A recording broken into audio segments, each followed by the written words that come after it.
السلام علیکم ورحمۃ اللہ وبرکاتہ۔ آپ حضرات سے گزارش ہے کہ علم دین اور حدیث پاک کی برکتیں حاصل کرنے کے لیے ہماری یوٹیوب چینل ضیاء اسلام نیٹ ورک کو ضرور سبسکرائب کریں، اور اگر بیان پسند آئے تو لائک کریں، کمنٹ کریں اور دوستوں کو شیئر کریں۔ بیل آئیکن دبانا ہرگز نہ بھولیں تاکہ ہم جب بھی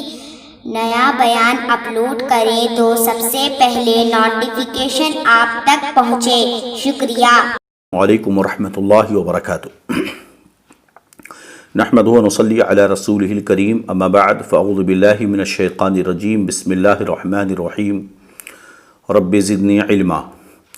وقال نبی صلی اللہ علیہ وسلم، طلب العلم فریضۃ علی کل مسلم ومسلمہ، او کما قال رسول اللہ صلی اللہ علیہ وسلم، صدق اللہ مولانا العظیم وصدق رسولہ النبی الامین الکریم، ونحن علی ذلک لمن الشاہدین والشاکرین والحمد للہ رب العالمین۔ اللہ رب محمد صلی اللہ علیہ وسلم، نحن عباد محمد صلی اللہ علیہ وسلم۔ رفیقان گرامی، محبان محترم، اب تک آپ نے سلسلے درس حدیث و فقہ میں مسلسل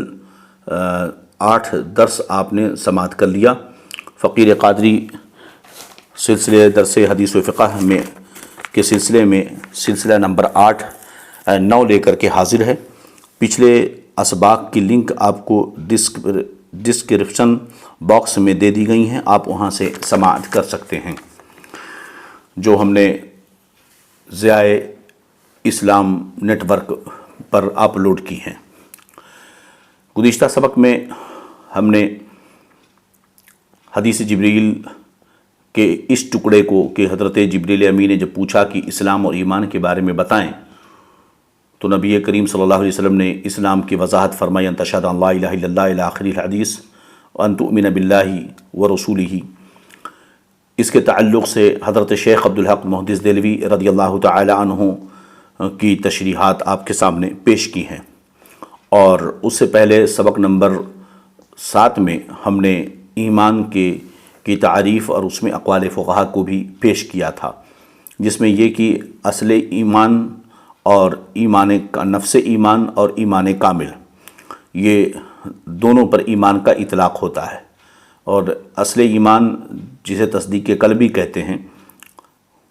کہ تصدیق بالقلب اور اقرار باللسان اور عمل بالارکان، اس پر گفتگو کرتے ہوئے ہم نے یہ بتایا تھا کہ ایمان نام ہے تصدیق قلبی کا اور اقرار باللسان کے مجموعے کا، اور اقرار باللسان یہ اجراء احکام کے لیے شرط یا رکن ہے۔ اور پھر جمہور محدثین، امام شافعی، دیگر ائمہ کے اقوال کی روشنی میں ہم نے یہ بات کی تھی کہ مجموعے کا نام ہے، یعنی تصدیق بالقلب، اقرار باللسان اور عمل بالارکان، ان کے مجموعے کا نام ایمان ہے۔ اس وقت جو بحث ہم نے کی تھی وہ یہ کہ تصدیق بالقلب اگر کسی کے اندر نہ پایا جائے، یعنی دل سے جو ہے ضروریات دین کی وہ تصدیق نہ کرتا ہو اور زبان سے اقرار کرتا ہو اور عمل بھی کرتا ہو، تو ایسا شخص منافق ہے۔ اور جو شخص جو ہے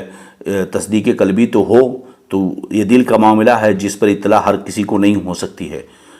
تصدیق قلبی تو اس کے پاس ہو، یہ ایسا ہے جو دل کا معاملہ جس پر سب کو اطلاع نہیں ہو سکتی، اور وہ زبان سے اقرار نہیں کر رہا ہے، تو اس پر وہ کافر ہوگا۔ عند الناس، عند اللہ وہ مومن ہے، مگر عند الناس وہ کافر ہے، اس پر کفر کا حکم ہوگا۔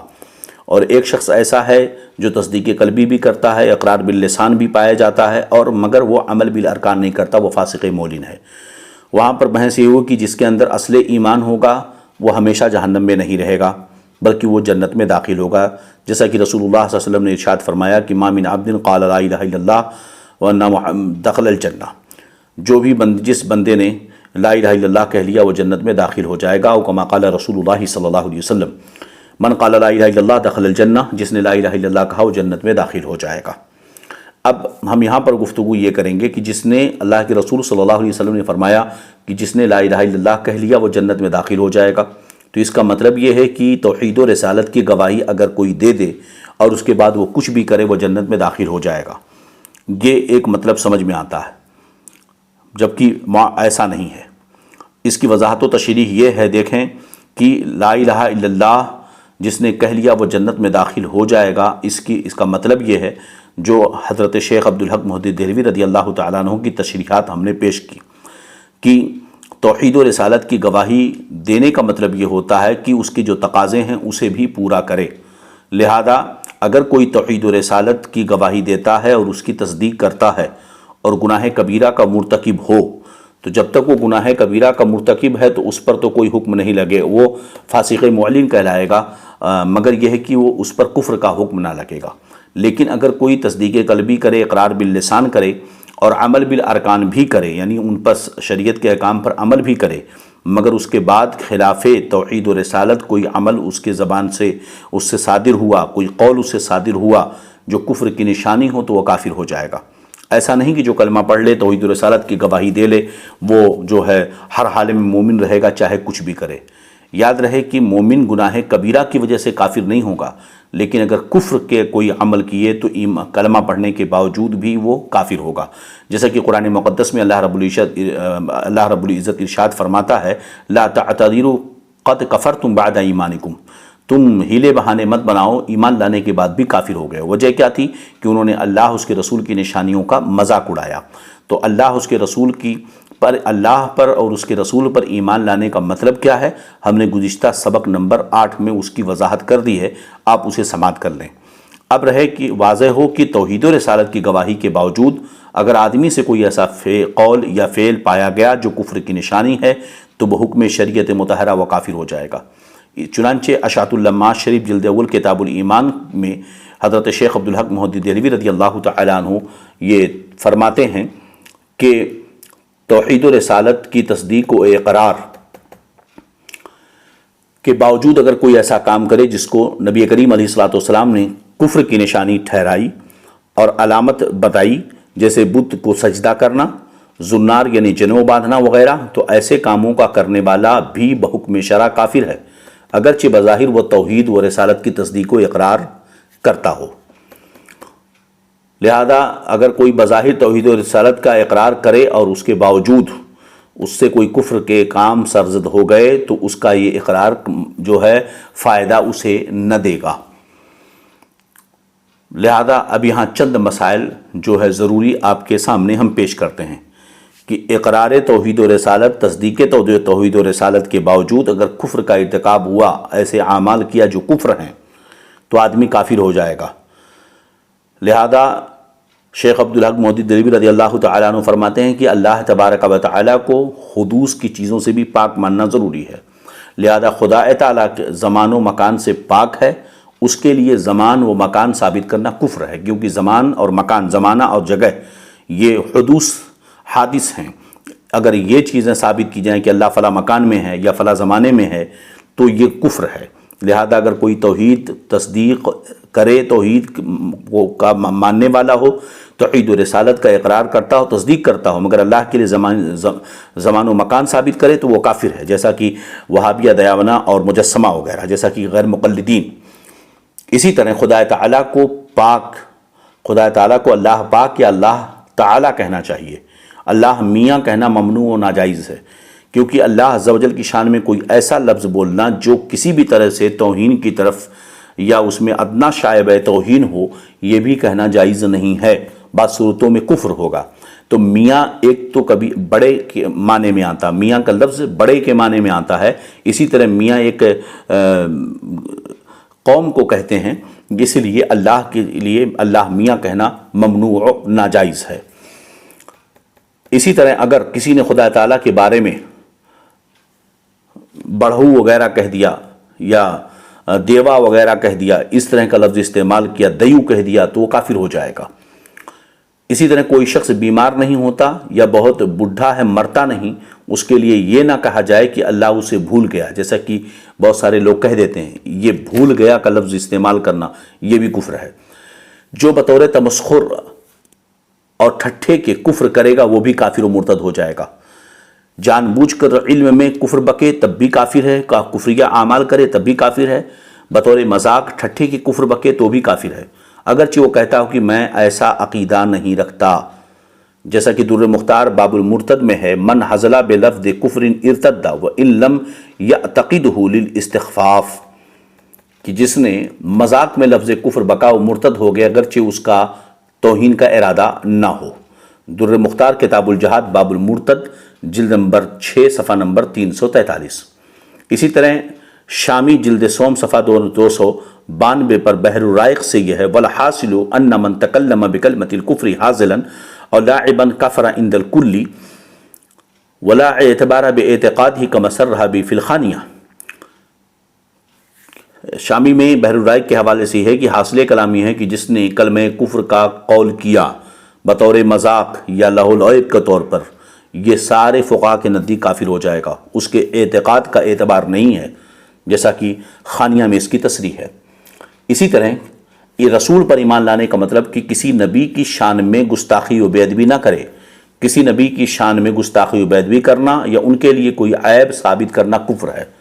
لہذا یہ کہنا کہ نبی مر کر مٹی میں مل گئے معاذ اللہ، یا وہ ہمارے بڑے بھائی کی طرح ہیں، یا وہ کسی چیز کے مالک و مختار نہیں ہیں،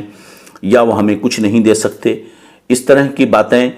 یا ان کے علم کو جانوروں سے تشبیہ دینا، یا ان کی ذات کو لاٹھی سے تشبیہ دینا، یا ان کے مدار مقدس کو بت سے تعبیر کرنا معاذ اللہ، یہ ساری چیزیں گستاخی ہے، اور نبی کریم انبیاء کی شان میں ادنا بھی توہین کفر ہے۔ اس پر امت کا اجماع ہے کہ نبیوں میں سے کسی بھی نبی کی ادنا بھی گستاخی یہ کیا ہے؟ کفر ہے۔ اسی طرح قرآن مجید کی آیت کو عیب لگانا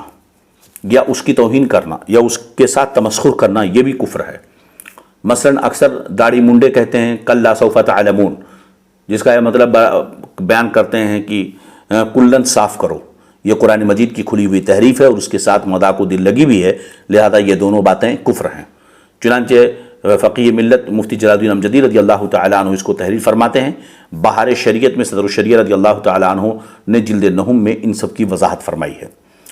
اسی طرح کسی سے نماز پڑھنے کو کہا،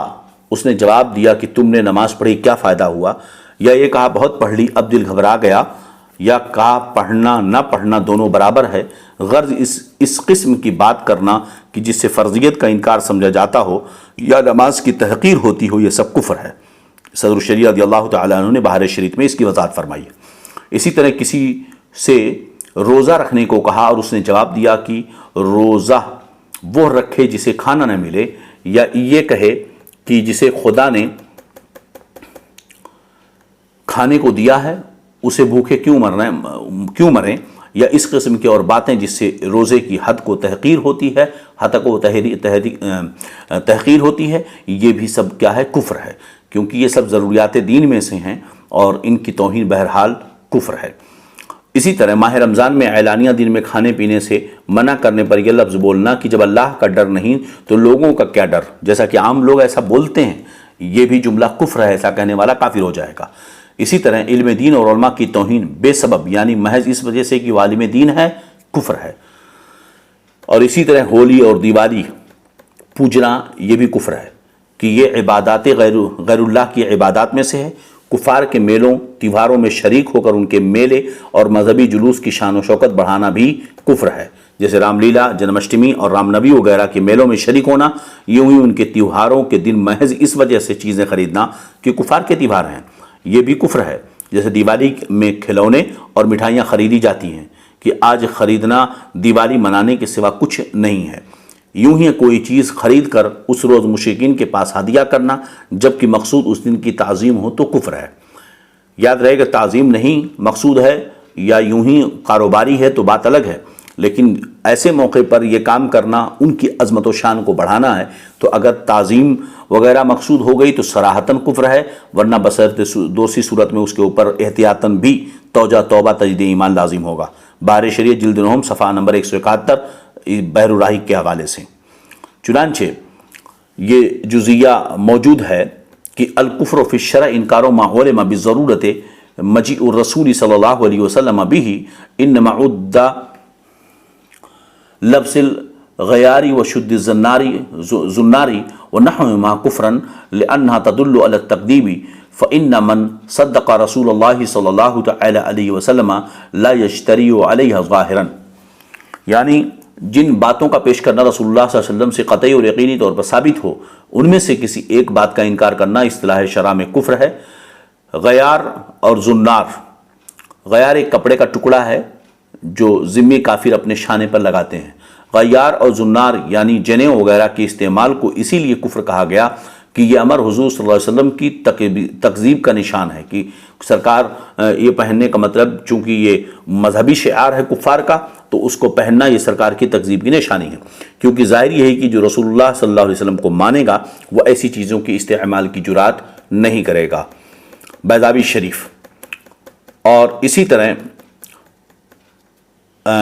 شرح عقائد نصفی میں ہے کہ الاشراک هو اثبات الشریک فی الالوہیت بمعنی وجوب الوجود کما للمجوسی اور بمعنی استحقاق العباد کما لعبدۃ الاصنام، یعنی اللہ تعالیٰ کے ساتھ کسی دوسرے کو واجب الوجود ماننا جیسا کہ مجوسیوں کا عقیدہ ہے، یا کسی غیر خدا کو لائق عبادت سمجھنا جیسا کہ بت پرستوں کا عقیدہ ہے، یہ شرک ہے۔ شرک کی یہ تعریف بھی محفوظ رکھنا چاہیے۔ حضرت شیخ عبداللہ محدث دہلوی رضی اللہ تعالیٰ عنہ فرماتے ہیں کہ اس عبارت کے خلاصہ یہ ہے کہ شرک تین طرح کا ہوتا ہے۔ ایک تو ہے کہ اللہ تعالیٰ کے سوا کسی اور کو بھی واجب الوجود ٹھہرایا جائے، دوسرا ہے کہ خدا تعالیٰ کے سوا کسی اور کو خالق جانے، تیسرا ہے کہ خدا تعالیٰ کے سوا کسی اور کی عبادت کرے یا اسے مستحق عبادت سمجھے۔ اب یہاں سے یہ بات واضح ہو گئی کہ کلمہ پڑھنے کے بعد، تصدیق قلبی کے بعد بھی اگر کسی سے یہ سارے اعمال صادر ہوں تو اس پر حکم کفر ہوگا، اور جس سے کفر ثابت ہوا وہ مرتد ہو جائے گا۔ اللہ رب العزت ان ساری چیزوں سے ہم سب کو محفوظ فرمائے۔ السلام علیکم ورحمۃ اللہ تعالی وبرکاتہ۔